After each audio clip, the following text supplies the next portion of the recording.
Hello good morning सभी को। कैसे हैं आप सभी लोग। मैं दीपक सिंह राजपूत आप सभी का स्वागत करता हूं और अभिवादन करता हूं। आज हम शुरुआत करने जा रहे हैं एक ऐसा टॉपिक की जिसको लोग कहते हैं, किताबें भी कहती हैं और मैं भी कह रहा हूं कि वो कुछ और नहीं है, बैकबोन ऑफ इंग्लिश है, यानी इंग्लिश की रीढ़ की हड्डी। और उसी टॉपिक का नाम है टेंस। तो देखो, आज हम शुरुआत करने जा रहे हैं टेंस की, एक बहुत ही महत्वपूर्ण टॉपिक। इस टॉपिक के बिना तो पूरी इंग्लिश ही अधूरी है, अधूरी नहीं, इंग्लिश की कल्पना ही नहीं की जा सकती, क्योंकि ये नहीं होता तो शायद हम इतने अच्छे लेवल पे इंग्लिश सीख नहीं पाते। तो इसी टॉपिक को आज मैं शुरुआत करने जा रहा हूँ। इसे बैकबोन ऑफ इंग्लिश कहते हैं। क्यों कहते हैं, इसी चीज का जवाब मैं दे रहा हूँ। देखो, टेंस अपने सामने लोग कहते हैं, जब मैं लोगों से पूछता हूँ कि बताओ भाई टेंस का हिंदी क्या होता है, तो लोग कहते हैं सर टेंस कुछ और नहीं समय है, कुछ कहते हैं सर काल है। तो बेटा ऐसा मैं आपके सामने ऑन कैमरा कह रहा हूं कि ऐसी बातें हिंदी में अच्छी लगती हैं, इंग्लिश में नहीं। इंग्लिश में कुछ ऐसा होता ही नहीं है। तो देखो, सबसे पहले जानते हैं टेंस को ही रीढ़ की हड्डी क्यों कहते हैं, उस चीज पर फिर बात करेंगे इन चीजों के बारे में। देखो, आप अगर टॉपिक पढ़ रहे हैं टेंस, अगर आप टेंस पढ़ रहे हैं वाक्य में, और तो टेंस अगर आप पढ़ते समय आपके अंदर कमजोरियां रह गई, टेंस को लेकर पूरा कंसेप्ट क्लियर नहीं हो पाया, टीचर करा नहीं पाया, आपके अंदर कमियां रह गई, मैं नहीं कह सकता डजंट मैटर एट ऑल, लेकिन अगर आपके अंदर कहीं ना कहीं दिक्कत रह गई इस टेंस को और टेंस कमजोर रह गया, तो टेंस स्वयं तो कमजोर है ही, खुद के नंबर तो कटेगा ही, है ना। खुद तो ये कमजोर है ही, साथ में टॉपिक और ले डूबेगा जिसका नाम है नरेशन।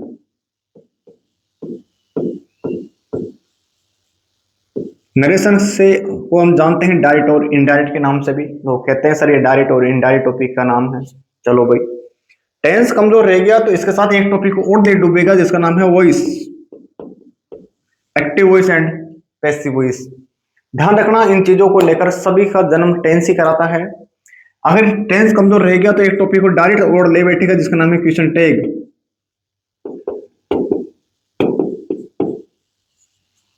है ना। तो चार टॉपिक ये हो गए। और कहीं ना कहीं मैं ये भी कह सकता हूं, अगर मैं अपने स्तर पे कहूँ, अगर टेंस कमजोर रह गया, अगर टेंस कमजोर रह गया तो एक टॉपिक और ले जा सकता है जिसका नाम है subject verb agreement, subject verb agreement. ये लो, तो ये चार पांच छह टॉपिक पूरी तरह डिपेंड ही किस पर है, तो टेंस पर है। अगर मैं यहां से बात करूं इस सब्जेक्ट वर्ब एग्रीमेंट की, अगर इसको मैं अगर छोड़ दूं कहीं ना कहीं, है ना, तो बाकी चार टॉपिक जो हैं वो किसी पर डिपेंड है, टेंस पर। और अगर आप तैयारी कर रहे हैं सीजीएल की, प्री की, तो टेंस का बहुत बड़ा रोल है। मेंस कर रहे हैं तो उससे भी बड़ा रोल है। कि अगर हम बात करें इससे टेंस पर, तो ये टॉपिक में बात करते हैं तो सीएचएसएल के तो कल्पना में नहीं की जा सकती, सीपीओ तो हिला ही नहीं सकते। तो खींचने का अर्थ ये है कि टेंस बहुत ही इंपॉर्टेंट टॉपिक है, जो आपके सिलेबस को एक साइड यानी एक तरफा कर देता है, इसलिए इसको इंग्लिश की रीढ़ की हड्डी कहा जाता है। अब आपका एक कमेंट हो सकता है, या आपका एक जवाब माइंड में चल सकता है, या आपका एक क्वेश्चन दिमाग में हो सकता है, सर आप जो पढ़ा रहे हैं टेंस, क्या ये एसएससी के पेपर में काम आएगा। तो बेटा मैं एक बात कह रहा हूं, कह नहीं रहा, मैं लिख रहा हूं, आप देखते चलो।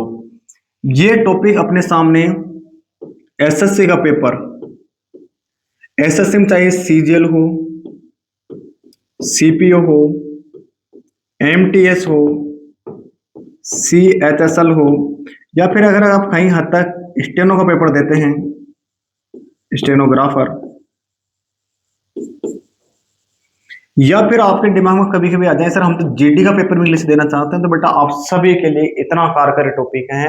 आप चाहे प्री के पेपर में बैठ रहे हो, चाहे मेंस पे, डजंट मैटर एट ऑल, इतना आपको काम कर रहे हो। बात करें बैंकिंग के एग्जाम की, तो बैंकिंग के सभी एग्जाम में काम आएगा, चाहे आपके सामने कोई सा भी पेपर बैंकिंग का आ रहा हो जिसमें लेकिन टेंस हो, वही टॉपिक, है ना। बात करें अगर हम इसके बाद डिफेंस के एग्जाम की, तो डिफेंस में आपके चाहे सीडीएस का पेपर हो, एनडी का पेपर हो, एफ कैट का पेपर हो, आपके सामने एयरफोर्स का पेपर हो, आपके सामने चाहे नेवी का पेपर हो, चाहे आपके सामने आर्मी कलर का पेपर हो, आप सभी पेपरों के लिए रिलेवेंट मान के चलेगा। हाँ, ये 101% कारगर होगा। वहीं बात करें एक पेपर की और लगा लेते हैं जिसका नाम है आईबी का पेपर, इंटेलिजेंट ब्यूरो। इसका पेपर की बात करें, सभी पेपर के लिए रामबाण होना है। और एक पेपर और है, हालांकि जो बच्चे अभी तैयार कर रहे हैं उनका पेपर एक और है जिसका नाम है TAO, यानी टेरिटोरियल आर्मी ऑफिसर। तो इन सभी पेपरों के लिए आप सभी के लिए यह कारगर होना है। और वही बात करें अपने स्टेट की बात, तो राजस्थान में भी भोकाल आया है जिसका नाम है CET। एक और पेपर होना है जिसका नाम है LDC। एक पेपर और होना है जिसका नाम है, आगे देखने को मिलेगा, BDO। एक पेपर और आया जिसका नाम है पटवार, है ना। टीचिंग आ गया तो रेट सेकंड ग्रेड,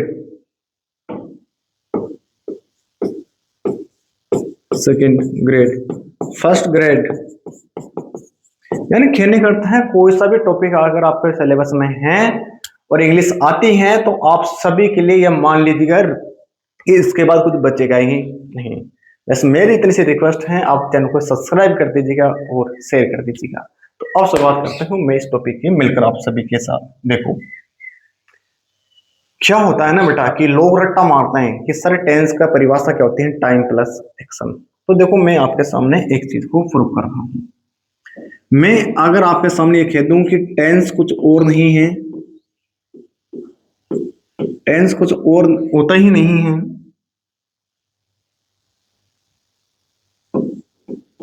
टेंस अपने सामने कोई समय और काल नहीं है। टेंस अपने सामने एक खूबसूरत टॉपिक है। और इसके साथ जब टेंस आएगा तो बेटा टेंस अकेला नहीं आता, इस साथ साथ में जुड़ेगा टाइम। यानी टेंस क्या बताने का काम करता है, टाइम। बेटा टाइम तीन प्रकार होते हैं, सब बच्चे जानते हैं, प्रेजेंट है, पास्ट है और फ्यूचर है, होता है ना। हर पल बदल रही है जिंदगी कीनू, तो बेटा हर पल या हर घड़ी, घड़ी का बेटा जो समय चेंज कर रहा हो, प्रेजेंट, पास्ट और फ्यूचर में। तो बेटा समय अपने सामने है और समय साथ क्या चीज आएगी, तो बेटा देखने मिलेगा एक्शन। एक्शन का अर्थ क्या होता है, तो बेटा एक्शन का अर्थ होता है कार्य। एक ऐसा व्यक्ति जो किसी काम को कर रहा है, किसी कार्य को कर रहा है। बेटा हर कोई बच्चा इस बात को समझ जाता है सर एक्शन अलग है ना। नहीं बेटा कई बच्चे जो अपने गांवों से आते हैं, जिन्होंने कभी पढ़ा नहीं और अभी उनके दिमाग में आ रहा है सर अब हमें तैयारी करनी है और अंतिम बार तैयारी करनी है, तो बेटा इसको आप मेरी सुविधा के अनुसार बोल सकते हैं सर ये, इसको क्या बोल सकते हैं बेटा, इसी को आप एक नाम से और बोल सकते हैं। यह सुविधा के तौर पे है, ऐसा रियलिटी नहीं है बेटा। इसको बोल सकते हैं वर्क। वर्क मीन कार्य। बेटा जो समय के साथ हमें क्या देखने को मिले, कार्य, है ना। कई बार ऐसा होता है बेटा ये समय ना मिलकर हमें किसी जगह क्या मिल जाती है, स्टेट। स्टेट का अर्थ राज्य नहीं बेटा, इसका अर्थ होता है अवस्था, है ना। तब बेटा हमारे सामने क्या कहलाता है, टेंस। तो देखो एक बार और आपको मैं ये डिक्लेयर कर रहा हूं, बेटा टेंस इसी टाइम के साथ या तो कौन देखने को मिलेगा, एक्शन, या फिर इसी के साथ क्या देखने को मिलेगा, स्टेट, यानी अवस्था। यानी एक चीज आना जरूरी है। अब मैं इसको प्रूव करता हूं कैसे। देखो बेटा बात करूं मैं आपके सामने इस टॉपिक के बारे में, तो ये टॉपिक बहुत खूबसूरत टॉपिक है।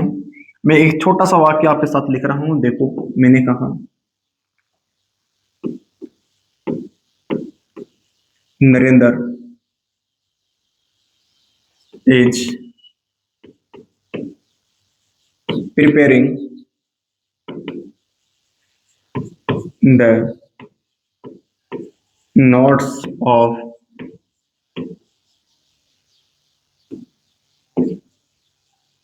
जियो, या ऐसे बोल लेता हूं ऑफ मैथ्स। देखो बेटा सवाल है Narendra is preparing the notes of maths, तो इसका अर्थ क्या है। तो बेटा इसका अर्थ है कि नरेंद्र अपने सामने सब्जेक्ट है, इज प्रिपेयरिंग, नरेंद्र तैयार कर रहा है, क्या कर रहा है, नोट्स ऑफ मैथ, यानी मैथ के नोट्स को क्या कर रहा है, तैयार। तो बेटा मुझे बताओ ना, आप कोई भी काम को जब तैयार करते हैं क्या एक्शन होता है या नहीं होता, तो आप कहेंगे जी बिल्कुल होता है, यानी कार्य इस वाक्य में है। यानी इसके अंदर क्या शामिल है, एक्शन। प्रिपेयरिंग का अर्थ होता है तैयार करना, और प्रिपेयरिंग एक क्या है, वर्क है। बेटा जो इसके अंदर वर्क है ना, इसी को क्या बोलते हैं, एक्शन। पहली बात प्रूफ हो गई। एक और सवाल, एक और वाक्य देखो। अगला है, मैंने कहा नरेंद्र इज ए या एन ऑफिसर। बात हुई बेटा नरेंद्र एक ऑफिसर है।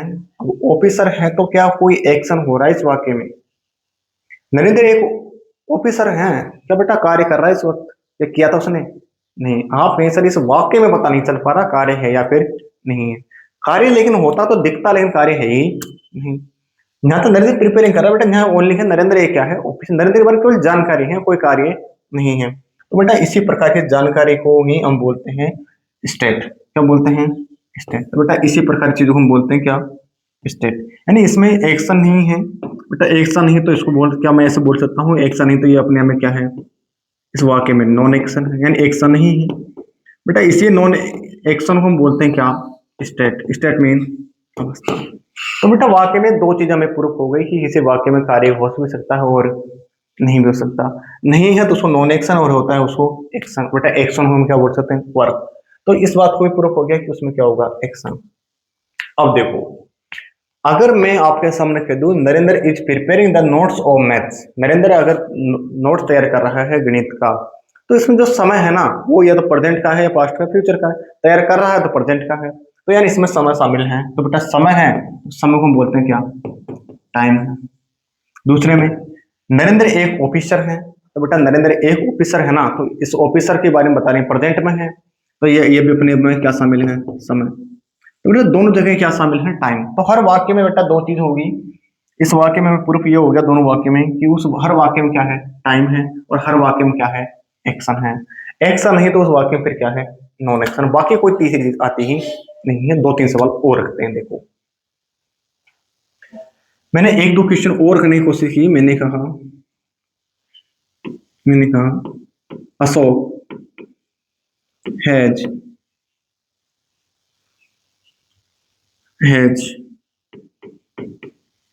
Played cricket. बेटा ये वाक्य आपके सामने लिखा है, Ashok has played cricket. Ashok cricket खेल चुका है। हिंदी योग है इसकी, है ना, हिंदी को हम अभी नहीं चला रहे। बेटा अशोक ने क्रिकेट खेला होगा, है ना, खेला होगा तो कुछ ना कुछ एक्टिविटी की होगी, हाथ पैर चलाए होंगे, कुछ ना कुछ काम तो किया ही होगा। मैं भी पढ़ा रहा हूँ तो कुछ ना कुछ कर रहा हूँ, आप भी लिख रहे होंगे तो आप भी कुछ कुछ ना कर रहे होंगे। तो बेटा प्लेड अपने आप में क्या है, ये बताने का काम करता है, क्या है, एक्शन यानी कार्य। बेटा इसको बोल सकते हैं क्या, वर्क। वर्क मीन कार्य, तो इसमें कार्य भी है। अशोक खेल चुका है, तो बेटा खेल चुका अपने समय, समय बता रहा है। समय को बोलते हैं क्या, टाइम। बेटा जब टाइम प्लस एक्शन जब एक साथ मिलता है तब तो क्या कहलाता है, टेंस। तो बेटा इतनी सी आपके सामने परिभाषा है, मैंने आपके सामने इतनी सी आपको बात कही है। बेटा टेंस अपने सामने कुछ और नहीं है, टाइम साथ क्या बताने काम करता है, एक्शन या फिर नॉन एक्शन। अब आपके दिमाग में एक सवाल आ सकता है, सर हम इस एक्शन को या नॉन एक्शन को किसके माध्यम से पहचाने? तो बेटा मैं आपको ये कहता हूं, जब हमें सामने टेंस आ रहा है ना, तब बेटा टेंस के अंदर क्या देखा जाएगा, टाइम। और टाइम साथ हमें देखने को मिल रहा है एक्शन या फिर स्टेट। तो बेटा इस चीज को पहचानने का तरीका, इसकी पहचानने का तरीका हमें मदद करेगी कौन, वर्ब। बेटा ये वर्ब है ना, यही हमें सामने बताएगी कि कार्य है या फिर नहीं है। तो बेटा यही वर्ब दो प्रकार की होती है, इसी को बोलते हैं हम क्या, एक्शन। और बेटा इसी से ही डिफाइंड होता है क्या, स्टेट। तो बेटा आपके सामने एक नहीं दो परिभाषा क्लियर हो गई, है ना। इसकी एक हमारे सामने पहली परिभाषा क्या क्लियर हुई कि हम टाइम साथ क्या बोल सकते हैं, एक्शन, है ना, या फिर टाइम साथ क्या बोल सकते हैं, स्टेट। दो बात समझ में आ गई आपकी, जी बिल्कुल सर ऐसा ही होता है। तीसरी बात क्या समझ में आ गई कि बेटा हम इतनी बड़ी परिभाषा रटने से बेटर है कि हम क्या बोल दें, टाइम के साथ वर्ब। बस इतना सा बोलना है। और बेटा यही वर्ब दो चीज बताई गया, तो क्या, एक्शन या फिर स्टेट। स्टेट को यहाँ बेटा कहना चाहिए तो आप कह सकते हैं नॉन एक्शन। क्या कह सकते हैं, नॉन एक्शन, एक ही बात है। तो बेटा जो लोग लंबी लंबी परिभाषा रटते हैं, बड़ी बड़ी चीजों को रटते हैं कि वो चीज होती है वो चीज होती है, बेटा ऐसा होता ही नहीं है। टेंस की परिभाषा या डेफिनेशन तो बेटा इतनी सी है कि टाइम के साथ या तो एक्शन आएगा या फिर नॉन एक्शन आएगा, और नॉन एक्शन हो आप क्या कह देते हैं, स्टेट कह देते हैं, अवस्था। अब मुझे ये वाक्य बताना, मैं बताने से पहले बेटा एग्जाम्पल में रखता हूँ, आपको और समझ में आएगा, क्योंकि पेपर में आपको टू द पॉइंट निकालने होंगे। देखो, मैंने एक एग्जाम्पल रखा आपके सामने, मैंने कहा सुनील इज ए सिंगर। बेटा हिंदी करो ना इसका, तो सभी बच्चे कर सकते हैं। सुनील एक क्या है, सिंगर है। बेटा सुनील एक क्या है, सिंगर है। तो सुनील के सिंगर है तो उसके बारे में क्या है, बोले इंफॉर्मेशन है, जानकारी है। कोई कार्य तो है नहीं, तो बेटा जब कार्य नहीं है तो नॉन एक्शन है ना, तो यानी उसकी क्या है, स्टेट है। सुनील एक क्या है, सिंगर है, तो बेटा सिंगर है तो प्रेजेंट में है, तो प्रेजेंट अपने सामने क्या है, टाइम है। तो बेटा एक्शन के टाइम के साथ ही क्या जुड़ जाए, एक्शन, तो बेटा यही मिलकर कहलाएगा क्या, टेंस। क्या मेरी बात क्लियर है? आप हैं सर जी, बिल्कुल क्लियर है, हमें हर चीज समझ में आ गई। एक वाक्य और बताने का काम कीजिएगा। मैंने आपके सामने कहा गगन was playing the गिटार। बेटा ये वाक्य आपके सामने आया, बताओ इसमें एक्शन है या नहीं है? देखो हमें बेटा चीज और समझना है बस। तो आपने sir Gagan was playing the guitar, Gagan guitar को बता रहा था, कैसे बता रहा था, ऐसे गाना लाता ना, सैयारा तू तो बदला नहीं है। बेटा देखिए आपके सामने सैयारा तो बदलता रहेगा। आपने बात करें बेटा प्लेइंग, प्लेइंग को देखते समझ में आ गया कि इसके अंदर क्या है, एक्शन है। आप हैं सर जी, बिल्कुल हमें क्लियर है। गगन बेटा playing the guitar, Gagan guitar को बजा रहा था, तो था क्या है, टाइम है भाई। अबे था है बेटा, सभी से भी क्या है, टाइम है। तो बस ये तो चीज आपके सामने चाहिए बेटा, टाइम के साथ क्या, एक्शन है, फिर नॉन एक्शन, तो बेटा यही मिलकर कहलाया क्या, टेंस। आप हैं सर जी, बिल्कुल हमें क्लियर समझ में आ गया कि टेंस होता ही क्या है। हम तो बिना हमें दो तीन तीन लाइन का रट्टा मार के बैठे थे, तो बेटा मैं अब आपके सामने क्लियर कर देता हूँ कि टेंस को आप शॉर्ट नोट में कैसे लिख सकते हैं। बेटा जो टेंस है ना, मैं इसकी एक नहीं दो डेफिनेशन लिख रहा हूँ। पहली लिख रहा हूँ बेटा, एक तो कौन देखे जाएगा, टाइम। टाइम के साथ क्या आएगी, या तो हमें देखने को मिलेगा क्या, एक्शन। एक्शन ही तो बेटा हम बोल सकते हैं क्या, स्टेट। क्या मेरी बात सही है? आप कहें सर जी बिल्कुल क्लियर है। बेटा दूसरी परिभाषा क्या निकल के आई इसकी, दूसरी परिभाषा ये निकल के आई कि हमें सामने क्या दिख रहा है, टाइम। और टाइम के साथ बेटा क्या आ रहा है, वर्ब। तो बेटा यही वर्ब अपने सामने दो चीज बताने का काम कर रही है, तो एक्शन या फिर कौन, स्टेट। आपको ये सर बिल्कुल समझ में आ गया। हमने आज तक बड़ी बड़ी परिभाषा रटी हैं, और आज हमारे सामने इतनी छोटी छोटी परिभाषा आपने तैयार कर दी, तो ये अपने सामने बेटा पहली स्टेप खड़ी हो गई। टेंस की डेफिनेशन क्या होती है। लोग रट्टा मारते हैं बेटा, हमें रट्टा नहीं चलाना, हमें केवल चीजों को सीखना है ना। हमें चीजों को सीखना है बेटा, रट्टा नहीं मारना हमारे सामने। रट्टा मार रहे हैं तो हमारे सामने कोई इसका तात्पर्य नहीं बचेगा, कोई लॉजिक बचेगा ही नहीं। तो अब देखो हम आगे की ओर बढ़ते हैं। तो क्या बेटा इतनी चीज आपको समझ में आई है? अगर आई है तो जिस चैनल को जरूर सब्सक्राइब कर दीजिएगा और शेयर कर दीजिए अपने फ्रेंड के साथ। मैं एक मिनट साइड हो जाता हूँ, आप देखो वापिस। तो देखो, अब शुरुआत करते हैं बेटा टेंस के बारे में। टेंस की अगर मैं इसी चीज को बेटा मैं ऐसे कह दूं कि इसी परिभाषा के आधार पर टाइम होता है। बेटा टाइम आप जानते हैं कि ये जो टाइम है ना, ये जो टाइम है बेटा तीन प्रकार होता है बेसिकली। एक होता है अपने सामने प्रेजेंट, एक होता है अपने सामने पास्ट, और बेटा जिसको कभी देख नहीं पाते उसका नाम है फ्यूचर टेंस। आप नहीं सर, बिल्कुल तीन प्रकार के होते हैं। टेंस तीन प्रकार होते हैं, प्रेजेंट, पास्ट और फ्यूचर, है ना। लेकिन बेटा आज इसको मैं और डिटेल करता हूँ होता कैसे है। लोग ये रट्टा मारते हैं बेटा टेंस तीन तीन प्रकार के, प्रेजेंट, पास्ट और फ्यूचर। मैं ऐसा नहीं कहता बेटा, ऐसा होता ही नहीं है। देखो, तो अब कैसे होता है, तो अब इस चीज को जानो आगे की ओर। देखो बेटा, कोई आपके सामने, मैंने अभी अभी लिखा था कि जो टेंस की जो डेफिनेशन है, मैं एक बार पुनः लिख रहा हूं क्योंकि आपके सामने चीजें क्लियर हैं। इसके साथ बेटा क्या होता है, टाइम होता है, और टाइम साथ क्या देखना जाता है, एक्शन। इसके साथ क्या होता है, एक्शन, या फिर होता है नॉन एक्शन, यानी जिसको हम स्टेट कहते हैं, स्टेट में अवस्था। तो आप कहें सर यही तो आप चीज अब बता के लाए थे और दोबारा बता रहे हो, तो बेटा मैंने इसलिए रख रहा हूँ क्योंकि आपके सामने हर चीज क्लियर रहे, कहीं आप दिक्कत ना पाल लें, है ना। क्योंकि बेटा लोगों ने आपको जो पढ़ाया है उसका तरीका ही गलत बताया है, और उसी तरीकों को मैं सुधारने का काम कर रहा हूँ। देखो टेंस की बेटा मैं बात करूं, अगर इसे टाइम के आधार पर, मैं इसको ऐसे लिख सकता हूं, according of time, according to time, यानी टाइम के अनुसार या टाइम के आधार पर। बेटा टाइम के आधार पर टेंस तीन प्रकार के, कितने प्रकार के, तीन। पहला प्रकार हमें देखा जाएगा बेटा इसी टाइम के आधार पर, इसका नाम है प्रेजेंट। इसी का सेकंड पार्ट का नाम है पास्ट, और इसका थर्ड का नाम है परफेक्ट, सॉरी फ्यूचर। ये पूरे यूट्यूब पर नहीं बताएंगे आपको कोई ऐसा। बेटा टाइम के आधार पर तीन प्रकार के, प्रेजेंट, पास्ट और फ्यूचर। अब बेटा दूसरी चीज क्या है, एक्शन या फिर नॉन एक्शन, तो इसको जानो। अब सेकंड पॉइंट में बना रहा हूं यहां से, बेटा आपके सामने आया अकॉर्डिंग टू एक्शन या फिर स्टेट, इसके आधार पर, यानी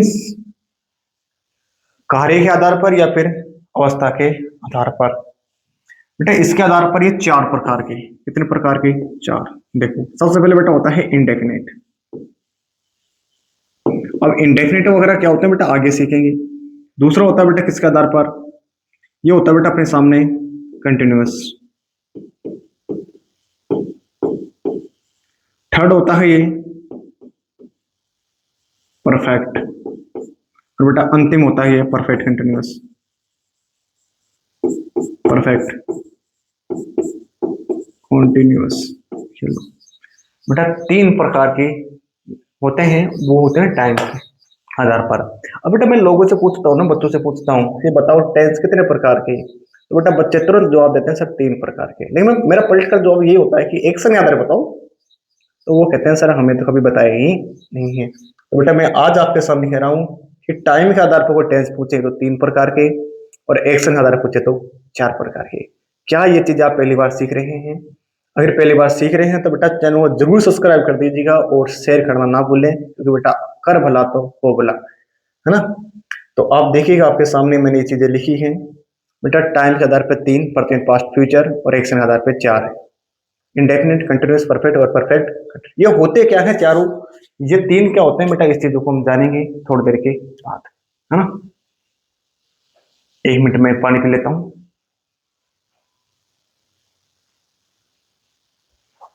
देखो बेटा आज आप सभी के लिए थोड़ा सॉरी है ना, हमें थोड़ा समय इजाजत नहीं दे रहा है कि हम क्लास को और कंटिन्यूस करें। तो आप बेफिक्र रहिएगा, मैं इसी क्लास में आगे जोड़ने की कोशिश करूंगा, है ना। तब तक आप चैनल को शेयर कर दीजिएगा और अपने ध्यान तक के नोट्स को जरूर लिख लीजिएगा। ये मैंने आपको बेसिक करवा दिया। अब शुरुआत करेंगे कल टेंस की, प्रेजेंट इंडेफिनिट के साथ। तब तक